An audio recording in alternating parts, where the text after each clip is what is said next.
Can you provide examples of cities that are doing the right things? Yes. People often ask me, where do you see hope? And when I look at the science, when I look at what's happening to our planet, that's not where I see the hope. Because the changes that are happening to our world are happening often faster or to a greater extent than we scientists thought. We have a tendency to be very optimistic when it comes to estimating how much things are going to change. We are biased. People often say, oh, you're biased. You're always saying things are going to happen, and they don't. Well, actually, when you look at the data, we find that things are changing more than we said they were. So we are biased, but unfortunately in the wrong direction. What gives me hope is looking at what people are doing. And I love my work that I do with cities. I work with quite a few cities around the country, looking at how they can prepare for a changing climate. We worked with the city of Chicago, and the city of Chicago was very concerned about heat waves. If you have lived in or grew up in a northern city, you know a lot of people don't have air conditioning. I grew up in a house with no air conditioning.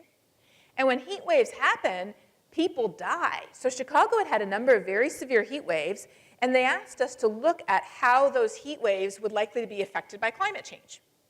So what we found is we found that the heat waves that Chicago had experienced in the 90s would likely become a lot more frequent in the future as the planet warmed. So what the city of Chicago decided to do was it decided it was going to lower its urban heat island, because you know how cities have this urban heat island because of all the concrete and all the dark surfaces soaking up the sun's energy? Chicago decided they were going to lower their urban heat island effect by the same amount that climate change was pushing up the temperature. Isn't that brilliant? How? Planting trees, putting in green roofs, putting in more reflective surfaces that reflect the sun's energy instead of absorbing it. I got an email the other day from South Miami Beach. They said, would it help if we painted our roofs white? I said, I think it would, but I know some people who actually research this, so I put them right in touch with the actual researchers who do the calculations, and they said, yes, South Miami Beach, it would help if you painted your roofs white. So there's some amazing, simple things that people can do, and I love stories of how, you know, like I said, Georgetown, Texas went with clean energy because business students crunched the numbers for them.